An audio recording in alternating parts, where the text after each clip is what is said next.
So allegedly, the past is the future and the present is later, but we gotta go to the past to save the future. Alright, makes sense. In a world of dimensions and space, we leave it up to a high school kid to go to the future to save a classic collectible car. I'm sorry, Marty. As the world begins to disappear around us, we're left with some stolen uranium, which I know we could sell and fetch a high price for. We get a reminder of simpler times in the Wild West where I wish I could be right now, shooting outlaws and flying time-traveling trains, but instead I'm stuck in the year 1986.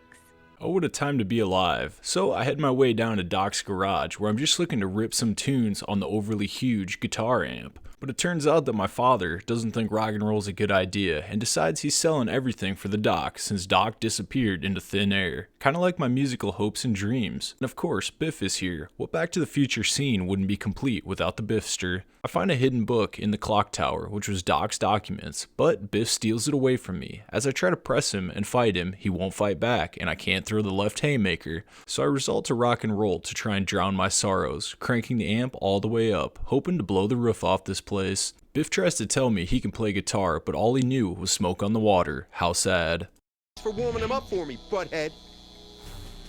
I then went to teach Biff Wonderwall, and when he played the first note, he blew the speaker apart, giving me just enough time to swoop in and steal the notebook. The situation intensifies when a DeLorean spawns in outside being driven by a dog, but yet everyone still believes Doc is running from his debt collectors. If only we'd have bought Microsoft stock in 1999. We get a cryptic message from Doc saying just take the DeLorean back to whatever time it was last at, but of course the time circuits are down, so we start repeatedly hitting this old piece of electronic technology. Always works. We come across the shoe that definitely ain't no Nike Air Mag. Looks like Doc's already got a passenger princess in whatever timeline he's in. Upon letting Einstein give it a sniff, he takes us on the road. As we go down the street, we're criticized by multiple groups of kids yelling, "Do a kickflip." This feature was added to the meta 4 years ago and Marty still hasn't learned it. We get verbally destroyed by an old lady from the window. She says we're wasting her time, but yet she sits by the window all day looking to yell at kids. We recognize the shoe and miraculously, she has the other one from ages ago.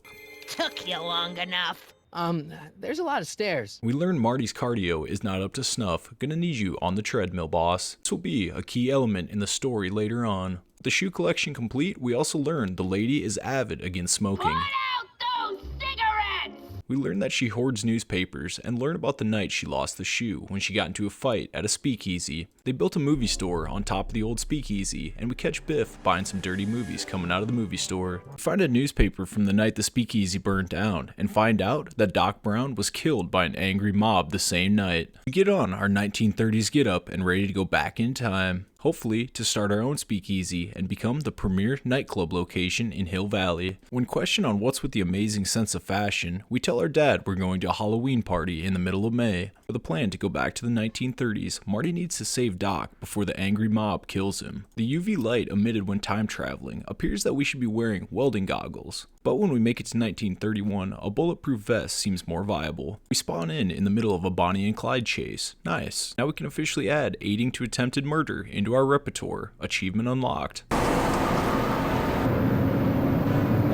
Marty finds a nice sign to park the DeLorean behind, and it's 2 miles from town. This is Marty keeping his promise to up his cardio. Upon making it into Hill Valley, we immediately get sidetracked by a good-looking woman who we try and rizz up. She decides to charge us and go on the offensive. Good strong woman. This is where she proceeds to tell Marty that she hates dogs and also hates the Doc. Putting 2 and 2 together, we find out this is the same old lady we were just talking to. My, how the turntables have turned. Marty walks to the police station, thinking about turning himself in for his heinous crimes, letting Bonnie and Clyde escape. But we find Doc in the first cell window. Application for a rocket-powered drill. Doc gets the incredible idea of using a rocket-powered drill to break himself out of jail. Marty, feeling depressed about the idea, decides to warm up at the soup kitchen and have a bit of grub. The soup kitchen seems kinda run down, and we run into gangster version of Biff's grandpa. This is definitely a more badass version that I wish was pursued in a movie. We find out the dude Biff is harassing is our grandpa, and this adds to the story. Hopefully he doesn't call us chicken. We also learn Marty's grandpa is part of the underground mob. We go to use the phone in the soup kitchen, but forget that we're in 1930 and have no idea how these work. We learn Doc works at the courthouse, so we decide to run over there and see if we can find the 1930 version of him. And as we're running, I find a strong resemblance to Jack Marston.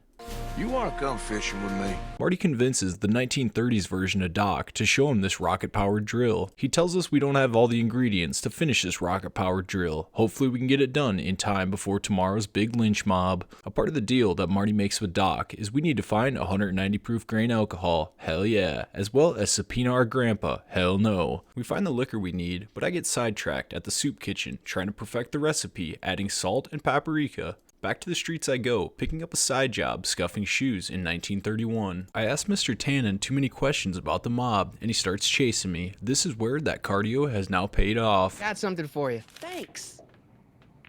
A subpoena? After giving a subpoena to my own grandfather, we're off to Doc's lab. We're trying to work on this high-tech drill, but we accidentally make a hookah. Science works in mysterious ways. Marty then has to steal the drill from Doc, telling him he's with the patent office. I rig this sucker up, ready for a prison break. As I begin drilling, the drill decides to fall apart. Turns out it wasn't ready for a patent. Miss Strickland rolls up, and I begin to feel embarrassed. Turns out Doc's not even in there anymore. He was taken away by a jailer. Marty then adds the rockets to Strickland's bike and we go for a cruise. How electric. Probably the highlight of any 15-year-old living in 1931. Marty's then able to chase down the car Doc is being handled in. And turns out gas is only 17 cents a gallon, a world we should live in. Doc is locked in the back, so with no plan, we go to steal the keys. Marty then steals the keys from right in front of Mr. Tannen with the old antenna. Trick that works every time. Once Mr. Tannen's realized that we've stolen the keys, he pulls out his 6-shooter and starts blasting. Surprised, he's staying on the road while keeping a dead eye on the trigger. Doc slams the rocket-powered bike into the back of the jailer car. With the flick of the switch, we go sky high like E.T. And in perfect Tannen culture, he heads for the manure.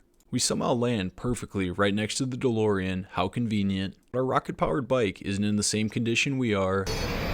Great Scott!